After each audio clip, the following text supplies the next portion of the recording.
Welcome to today's edition of 3 Minutes of Halacha. Today I want to discuss with you a very simple concept that is the source of a great debate, and that is, what is the right time to daven Maariv on the first night of Shavuot? Many people are of the position that is advanced by the Taz, the Turi Zahav, who is one of the classic commentators on the Shulchan Aruch, who writes that we need to wait to daven Maariv on the first night of Shavuot until it's definitively night, until Tzeta Kochavim, because if we daven early, we're actually detracting from the end of the 49th day. And the Torah says it has to be 49 complete days.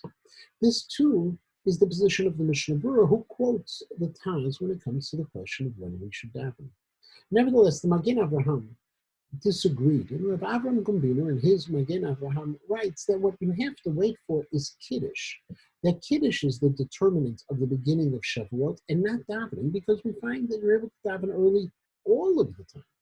Even in the Gemara, it discusses the idea of davening for Motzei Shabbat before Shabbat is over.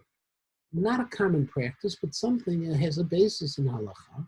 And as a result, Magen Avraham says the tefillah, the davening, is not what determines the date, but rather Kiddush. And so you have to wait until Tzeta Kochavim in order to make Kiddush.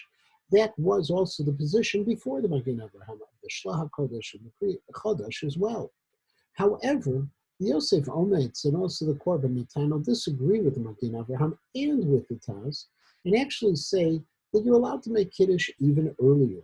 You don't have to wait until Tzeta Kochavim for different reasons. The Yosef Ometz very simply says that if you wait so late and people stay up all night, when are they supposed to enjoy the meal at night for Shavuot? And that is part of our obligation to also enjoy that time for ourselves on Shavuot. So he said, you could actually make Kiddush as early as dusk. The Korban Netanel says a different reason behind it, and he points out that actually when it comes to the question of Pesach, we have to wait for Kiddush, but Pesach is unique. And therefore, Shavuot is not, and he suggests you don't have to wait.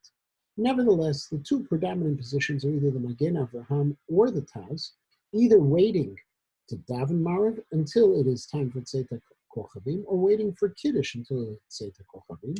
The custom at KINS is that we wait for Kiddush.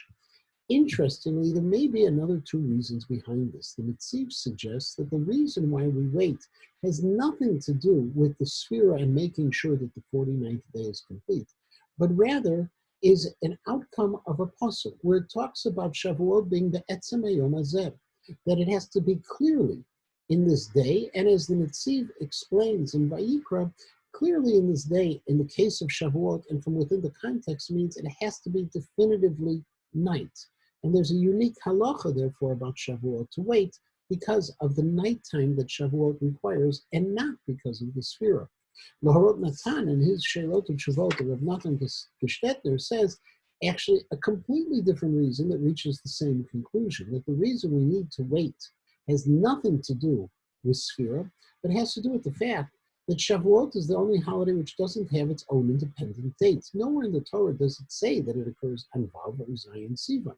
And therefore, we need to make sure that it's definitively night, because it is a unique halacha when it comes to the question of Shavuot. Bottom line is, one of two different customs, either waiting to daven until Tzeta Kochavim or waiting until Kiddush, waiting for Kiddush until Tzeta Kochavim. At KINS, our custom is to wait for Kiddush, and we'll always daven Maariv a little bit earlier, just to make sure people have enough time to get home, and that they're not getting home to make Kiddush earlier than Tzeta Kochavim.